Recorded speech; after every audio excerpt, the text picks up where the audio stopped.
Hello friends and welcome back to our channel. तो friends, आज के इस वीडियो में मैं आपके लिए लेकर आई हूँ सेमेस्टर 2 बीबीएम के यू सेशन 2023 टू 27 के जो मेजर पेपर है आपका इकोनॉमिक्स, उसके लिए लेक्चर 1। ओके, देखिए सबसे पहले हम सिलेबस देख लेते हैं। ये देखिए सेमेस्टर वाइज सिलेबस यहाँ पे दिया हुआ है। ठीक है, देखिए फर्स्ट ईयर यानी सेमेस्टर 1 में आपने क्या पढ़ा था।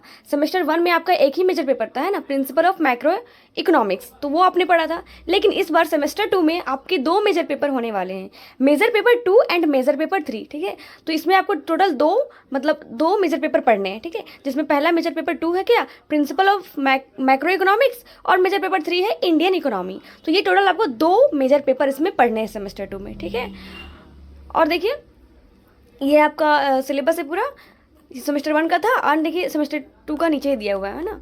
सेमेस्टर 2 का सिलेबस ये रहा, मेजर पेपर इकोनॉमिक्स का, मेजर पेपर 2 का। ठीक है, देखिए तो पहला क्या क्या है, देखिए पहला चैप्टर है हमारे पास इंट्रोडक्शन, है ना, व्हाट इज मैक्रो इकोनॉमिक्स, फिर macro economic issues in an economy, उसके बारे में पढ़ना।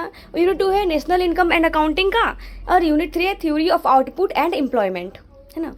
और नेक्स्ट है यूनिट 4 जो है फिशल एंड मॉनेटरी पॉलिसी। ठीक है, तो ये मेजर पेपर 2 इकोनॉमिक्स में पढ़ना है हमें। और वहीं मेजर पेपर 3 है ना, मेजर पेपर 3 में देखिए क्या क्या है, framework of Indian economy, then है डेमोग्राफी, इंडिया एंड एग्रीकल्चर, है ना, इंडिया एग्रीकल्चर के बारे में पढ़ना है। देन यूनिट 4 में है Indian history and foreign trade. तो ये टोटल आपको दो मेजर पेपर पढ़ने थे 4 यूनिट्स में। ठीक है, तो ये हम पहला चैप्टर स्टार्ट करते हैं हमारा। तो जो पहला चैप्टर है इंट्रोडक्शन, उसमें आज हम पढ़ेंगे मैक्रो इकोनॉमिक्स, है ना, what is macro economics. Macro economics यानी समष्टि अर्थशास्त्र क्या है वो पढ़ेंगे। फ्रेंड्स, जो पहला टॉपिक है चैप्टर 1 का, व्हाट इज मैक्रो इकोनॉमिक्स, है ना, यानी जो मैक्रो इकोनॉमिक्स है वो क्या है। तो देखिए जैसे कि हम जानते हैं दो ब्रांच होते हैं इकोनॉमिक्स में, एक होता है मैक्रो इकोनॉमिक्स और दूसरा होता है माइक्रो इकोनॉमिक्स, है ना। तो मैक्रो शब्द ग्रीक शब्द से लिया गया है ना, जिसका क्या मीनिंग क्या होता है, लार्ज। मैक्रो मतलब लार्ज होता है और माइक्रो मतलब होता है स्मॉल। ठीक है, तो इसलिए कह सकते हैं हम कि मैक्रो इकोनॉमिक्स क्या है। Macro economics is the branch of economics studying the overall economy on an large scale. यानी मैक्रो इकोनॉमिक्स में हम क्या करते हैं, एक पूरे मतलब ओवरऑल इकोनॉमी का जब स्टडी किया जाए, है ना, लार्ज स्केल पे, बड़े पैमाने पर जब इस इकोनॉमिक्स का स्टडी किया जाए तो वो होता है मैक्रो इकोनॉमिक्स, है ना।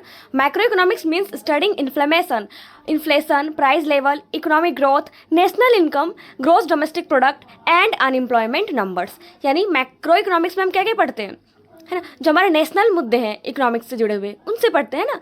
किसी एक इंडिविजुअल के बारे में नहीं, ये पूरे देश के बारे में या किसी क्षेत्र के बारे में जब पूरा ओवरऑल इकोनॉमी की स्टडी किया जाए तो वो होता है मैक्रो इकोनॉमी। इसमें हम पढ़ते हैं इन्फ्लेशन, है ना, इन्फ्लेशन, फिर प्राइस लेवल के बारे में, economic growth, national income, GDP के बारे में, और अनएम्प्लॉयमेंट के बारे में नेशनल लेवल पे, तो वो होता है मैक्रो इकोनॉमिक्स। अब देखिए कौन कौन से कुछ एग्जांपल्स दिए हुए यहाँ पर जो कि मैक्रो इकोनॉमिक क्वेश्चंस है ना। मैक्रो इकोनॉमिक में क्या क्या क्वेश्चन अराइज होते हैं, देखिए जैसे व्हाट कॉजेज ऑफ इन्फ्लेशन, यानी इन्फ्लेशन का क्या कारण है, तो इसका हमें आंसर कहाँ मिलेगा, मैक्रो इकोनॉमिक पढ़कर ही, है ना।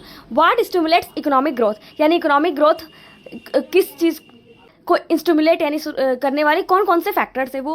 फिर what factors lead to an economic depression, economic depression cause करने वाले कौन कौन से फैक्टर्स है, ये सब पता चलेगा। और कॉजेज ऑफ अनएम्प्लॉयमेंट, है ना, how can a government influence the GDP of a country, और जो गवर्नमेंट का है वो क्या प्रभाव है जीडीपी, है ना, कंट्री के जीडीपी पर। तो ठीक है, ये सब क्वेश्चन अराइज होता है किसमें, मैक्रो इकोनॉमिक क्वेश्चन है ये सब। ठीक है, तो अब देखिए अंडरस्टैंडिंग मैक्रो इकोनॉमिक्स और अच्छे से समझ लेते हैं मैक्रो इकोनॉमिक्स को, है ना।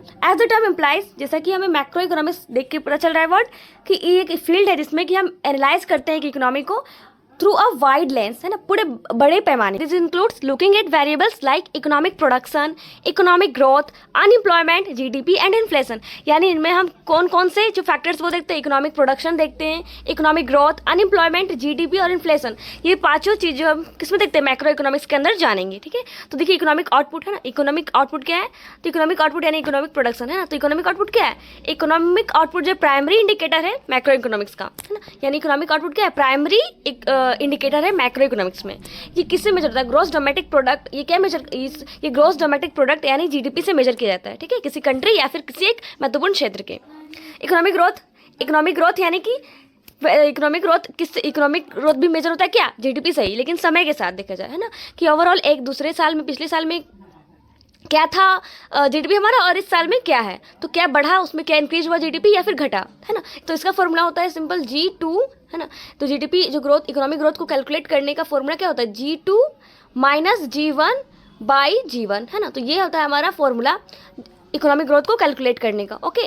और इससे पता चलेगा कि पिछले साल जो हमारा जीडीपी था और इस साल है, उसको कंपेयर करके हम देखेंगे कि क्या हमारे जो देश में या किसी एक महत्वपूर्ण क्षेत्र में विकास हुआ या नहीं, है ना, इकोनॉमिक ग्रोथ हुआ या नहीं, ठीक है।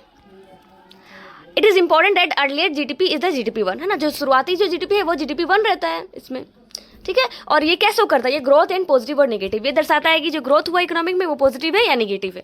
और देखिए नेक्स्ट फैक्टर है, अब देखिए नेक्स्ट हमारा जो वेरिएबल है मैक्रो इकोनॉमिक वेरिएबल, वो क्या है, अनएम्प्लॉयमेंट है, ठीक है।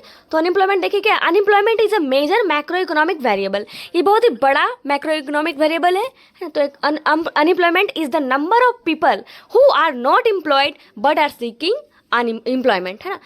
अनएम्प्लॉयमेंट क्या है, अनएम्प्लॉयमेंट वैसे पीपल का नंबर्स हैं जो कि अभी एम्प्लॉयड नहीं है, यानी उनके पास रोजगार नहीं है लेकिन वो रोजगार के अवसर ढूंढ रहे हैं, ठीक है। तो वैसे लोग जिनके पास रोजगार नहीं है लेकिन वो रोजगार ढूंढ रहे हैं, तो वे लोग होते क्या, अनएम्प्लॉय, है ना। तो it doesn't include those not looking for work such as children, retired people and disabled people, ठीक है। तो ये सब मतलब अनएम्प्लॉयमेंट में कौन कौन नहीं आता, जैसे चिल्ड्रेन हो गए, रिटायर्ड पीपल हो गए और डिसेबल्ड जो लोग होते हैं वो सब अनएम्प्लॉयमेंट में नहीं आते हैं, ठीक है। तो ये हो गया हमारा कौन सा जो चैप्टर 1 है, चैप्टर 1 का जो topic 1 what is macro economics complete. अब देखिए हिंदी में भी मैं नोट्स लेकर आई हूँ आपके लिए। तो ये देखिए जो हमारा पहला टॉपिक है हिंदी में मैं नोट्स लेकर आई हूँ, क्या है, समष्टि अर्थशास्त्र क्या है ना, यानी कि समष्टि अर्थशास्त्र क्या है। तो देखिए अर्थशास्त्र उत्पादन, उपभोग और धन का हस्तांतरण अध्ययन है ना। तो अर्थशास्त्र की 2 शाखा है, एक होता है समष्टि अर्थशास्त्र और दूसरा है व्यष्टि अर्थशास्त्र, है ना। तो मैक्रो यानी जो समष्टि अर्थशास्त्र है उसका मतलब क्या होता है, बड़ा, है ना। और माइक्रो यानी जो व्यष्टि अर्थशास्त्र था उसका भी मतलब क्या है, छोटा। तो समष्टि अर्थशास्त्र अर्थशास्त्र की वह शाखा है जिससे जो बड़े पैमाने पर समग्र अर्थव्यवस्था का अध्ययन करती है ना, यानी ओवरऑल इकोनॉमी के बारे में जो स्टडी किया जाए उस इकोनॉमी को हम क्या बोलते हैं, समष्टि अर्थशास्त्र, है ना। देखिए समष्टि अर्थशास्त्र का क्या अर्थ है, मुद्रास्फीति, फिर मूल स्तर, आर्थिक विकास, राष्ट्रीय आय, सकल घरेलू उत्पाद, है ना, और बेरोजगारी संख्या का अध्ययन करना। तो ये सब का अध्ययन हम किस में करते हैं, समष्टि अर्थशास्त्र में, ठीक है।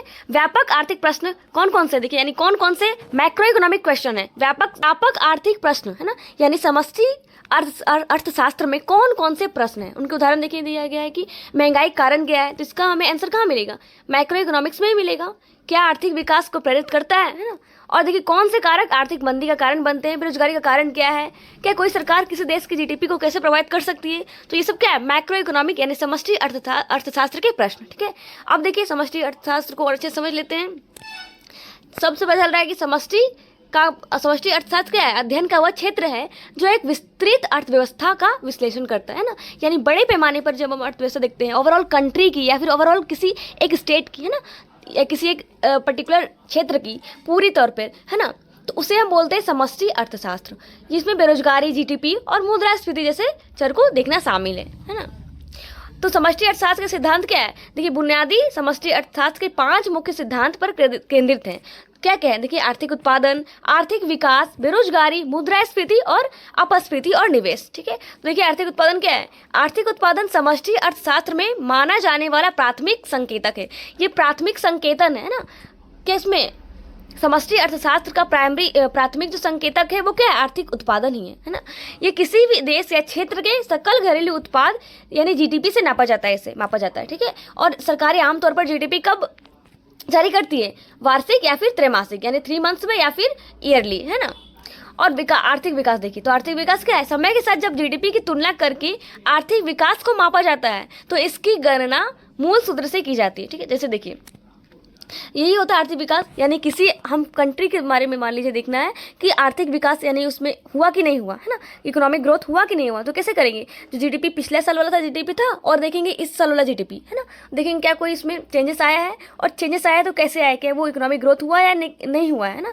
तो इसका फॉर्मूला क्या है, GDP2 minus GDP1 by GDP1, ठीक है। तो इस फॉर्मूला से हम देख सकते हैं कि जो आर्थिक विकास है वो क्या है, सकारात्मक है या नकारात्मक है, ठीक है। और देखिए बेरोजगारी, तो बेरोजगारी क्या है, बेरोजगारी भी एक मुख्य व्यापक आर्थिक चर है। बेरोजगारी उन लोगों की संख्या है जो रोजगार नहीं कर रहे हैं, है ना, जिनके पास रोजगार नहीं है और लेकिन रोजगार की तलाश कर रहे हैं, तो वो लोग क्या है, बेरोजगारी हैं।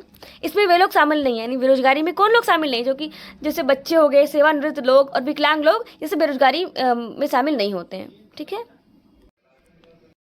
तो फ्रेंड्स इसी के साथ जो हमारा यूनिट 1 है है ना। यूनिट 1 का जो फर्स्ट टॉपिक है व्हाट इज़ मैक्रो इकोनॉमिक्स, ये कंप्लीट होता है। मिलते हैं नेक्स्ट वीडियो में, तब तक के लिए बाय बाय, टेक केयर, पढ़ते रहिए। एंड हाँ, हमारे चैनल को लाइक शेयर एंड सब्सक्राइब जरूर कर लें।